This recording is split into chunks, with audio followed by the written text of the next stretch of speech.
भिक्खु संघदेव, जौनपुर, उत्तर प्रदेश, भारत की तरफ से आप सबको ढेर सारी मंगल कामनाएं करता हूँ।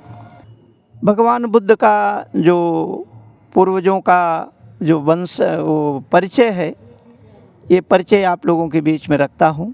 पूरी दुनिया जिसे नमन करती है, जानती है, पहचानती है, उनके पूर्वजों में सबसे पहले राजा हुए जिनको इतिहास में दर्शाया गया है, उनका नाम है राजा इक्ष्वाकु।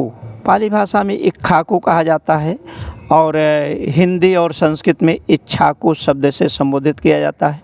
उनके पुत्र हुए, वो भी राजा हुए जिनका नाम था जयसेन, और जयसेन के भी पुत्र हुए महासम्मत। महासम्मत के भी पुत्र हुए जिनका नाम था सिंघनु।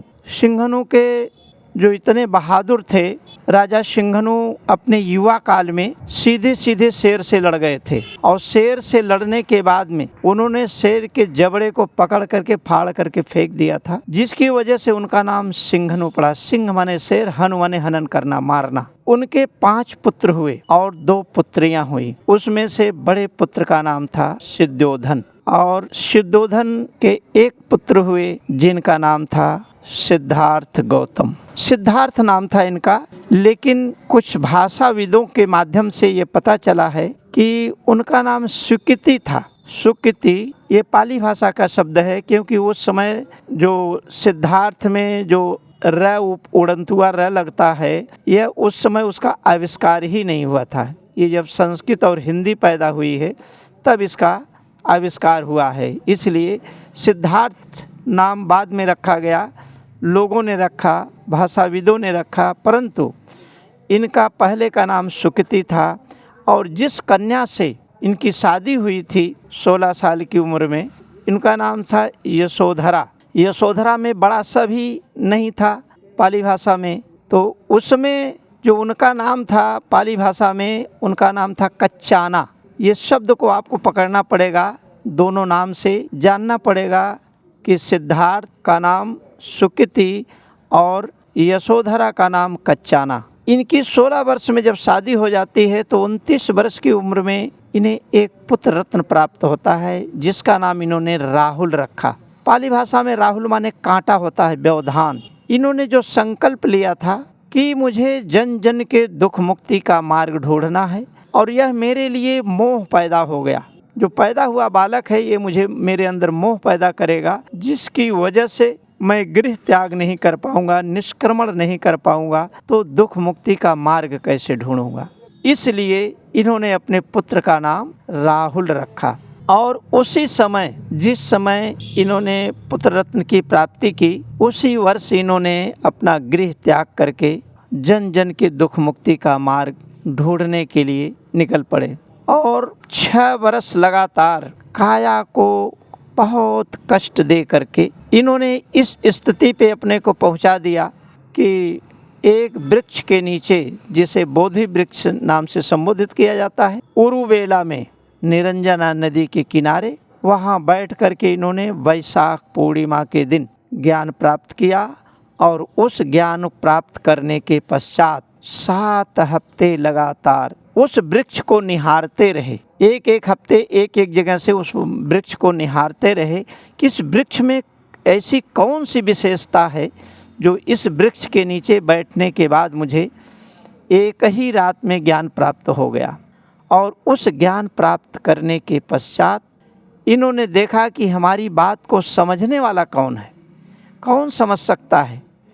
तब इन्होंने सबसे पहले आलार कालाम को याद किया, जिन्होंने इनको ध्यान करने की एक स्टेप इन्होंने बताया था। तो उन्होंने अपने चित्त की चेतना से देखा कि आलार कालाम इस दुनिया में नहीं है। फिर इन्होंने दूसरे जो इन्होंने अगला स्टेप जो इनको बताया गया था, जिनके माध्यम से उद्दक राम पुत्र, उनको इन्होंने अपनी चित्त की चेतना से देखा। उद्दक रामपुत्र भी इस दुनिया में नहीं रहे। तब इन्होंने देखा कि जो हमारे सहयोगी थे, 5 जो सहयोगी थे हमारे ध्यान साधना करते समय जो हमको सहयोग करते थे, कोई जल ले आके देता था, कोई फल ले आके देता था, ऐसे सहयोगी ही हमारी बात को समझ सकते हैं। इन्होंने देखा कि ये हमारे सहयोगी वाराणसी के सारनाथ इसी पत्तन मिगदाय में अपना डेरा डाले हुए हैं, तो वहाँ से वो चल देते हैं और आषाढ़ी पूर्णिमा के एक दिन पहले ये जो बनारस का राजघाट का पुल है उसके पूरब साइड में वहीं पर वो रात हो जाने की वजह से रुक जाते हैं, क्योंकि गंगा नदी में बहुत विचित्र बाढ़ आई हुई थी। रात को कैसे वो नदी को पार करते, तो नाव चलाने वाले को उन्होंने बुलाया। तो नाव चलाने वाले ने कहा कि आपको इस समय हम पार नहीं उतार सकते हैं। तो वहीं पर इन्होंने पड़ाव डाल दिया, जिसका नाम आज भी पड़ाव है। पड़ाव शब्द से उस स्थान को संबोधित किया जाता है। सुबह जब वो मल्लाह आता है अपना नाव ले करके, नाविक आता है, तो नाविक कहता है कि आपके पास कुछ मुझे देने के लिए है या नहीं। इनके पास कुछ था नहीं, केवल कंबल एक था, भिक्षा पात्र था। तो ये वहाँ से जब उससे कहते हैं कि मेरे पास तुम्हारे देने के लिए तो कुछ नहीं है, तो कहता है कि सुबह का वक्त है, बिना मैं कुछ किराया लिए उस पार नहीं उतारूंगा। तो इन्होंने, जैसे हम आप पैदल चलते हैं जल में, धरती पर पैदल चलते हैं, उसी तरह सिद्धार्थ जिन्हें सुकृति के नाम से जाना जाता है, सुकृति जो बुद्ध हो गए थे, बुद्धत्व प्राप्त करके जो बुद्ध हो गए थे, तो बुद्ध उस पानी पर जैसे ज़मीन पे चला जाता है, इसी तरह चल करके उस नदी को पार करते हैं और सबसे पहले जा करके जो आज का चौखंडी स्तूपा है उसी स्थान पे उन अपने सहयोगियों से मुलाकात करते हैं। इनके सहयोगी जब देखते हैं कि वो दूर से आ रहा है, सिद्धार्थ आ रहा है, सुकृति आ रहा है, तो आपस में लोग संकल्प कर लेते हैं, पांच के पांचों। क्या संकल्प करते हैं कि हम लोग उसको प्रणाम नहीं करेंगे, क्योंकि इसने सुजाता का खीर खा लिया था, इसके ज्ञान प्राप्त नहीं हुआ है। तो वहाँ से वो जैसे जैसे कदम आगे बढ़ाते हैं और इन लोगों का जो संकल्प था कि प्रणाम नहीं करेंगे, उसके कंधे पे जो रखा हुआ कंबल है उसका नहीं लेंगे, इसके लिए हाथ पांव धोने के लिए पानी नहीं ले आएंगे, इसके लिए आसन नहीं लगाएंगे, सारा का सारा संकल्प सारे लोग भूल गए।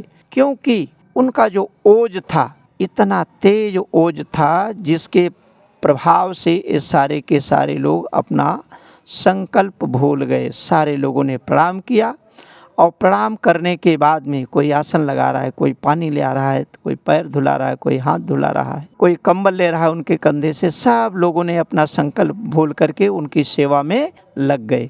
और उसी दिन आषाढ़ की पूर्णिमा थी, उसी दिन आषाढ़ की पूर्णिमा थी और उसी आषाढ़ की पूर्णिमा के दिन इन्होंने जो धम्मचक्र प्रवर्तन सूत्र का इन्होंने वाचन किया और उस वाचन से वहाँ पर जो 5 जो उनके जो सहयोगी थे, उसमें से जो सबसे सीनियर थे कौंडिन्य, इन्होंने भगवान की बातों को अच्छी तरह समझ लिया और समझ करके इनको सारे लोगों ने साधुवाद दिया और धीरे धीरे सभी जो इनके सहयोगी थे, ये सारे के सारे लोग भगवान बुद्ध के ज्ञान से ओतप्रोत हो गए। भगवान वहाँ पर पहला वर्षावास बिताते हैं। इसके बाद जहाँ जहाँ भगवान के चरण पड़े उस स्थान का मंगल हुआ और ऐसे स्थानों पे सम्राट अशोक ने अपने स्तंभ, स्तूप और चैत्य का निर्माण कराए। भगवान 80 वर्ष की पकी हुई उम्र में कुशीनारा